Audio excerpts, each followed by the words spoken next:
All right, introduction to refinancing. In this video, I'm going to talk about the three main reasons why somebody refinances. And if you think you might be in one of those scenarios, feel free to reach out and then we can kind of dig deeper into your particular situation. All right, so let's get started.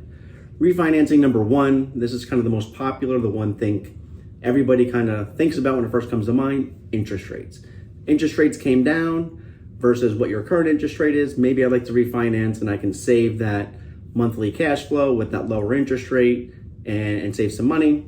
That's kind of the most popular one, depending on where interest rates are. I know recently, I'm filming this video in January 2024, 2023, we had some high interest rates. So if you bought a home in 2023, as rates come down, this is something you may want to consider looking as rates maybe dip down.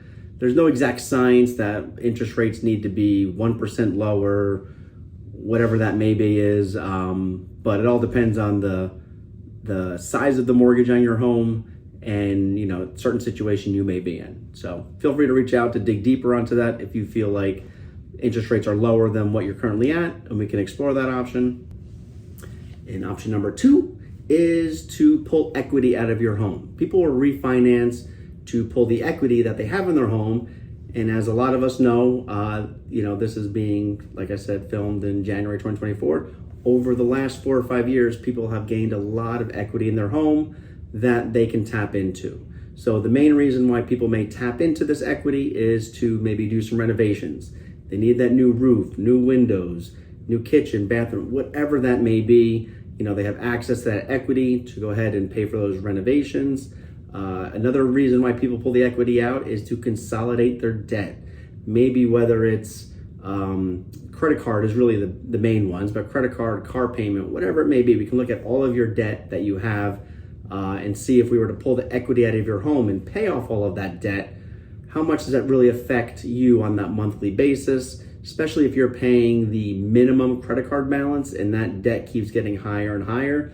This is something I strongly recommend people start to look into just to know the numbers. Not that you have to go ahead and do it, but sometimes when you see those numbers, it may make sense to, refinance, pay, might be a little bit higher interest rate on your mortgage, but you're saving so much interest depending on your credit cards. So it's, if we look at the whole interest you're paying between your mortgage, your credit card, your car, whatever that may be, we can find out that blended rate and see what makes sense for you.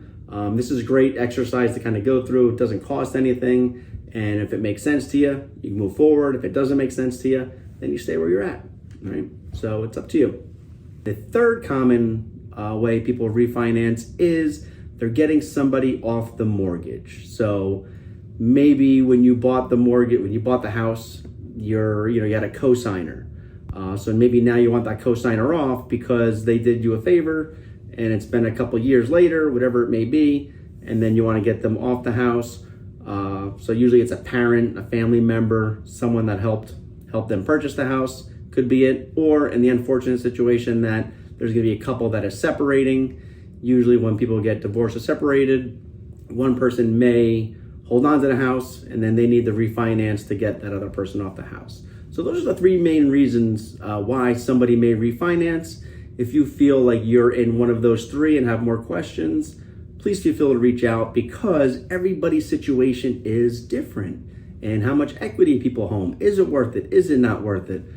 We'll talk about all the scenarios and how much money you could save or how much money you could get out of the house. So feel free to reach out, any of those questions, and I'm happy to help you out.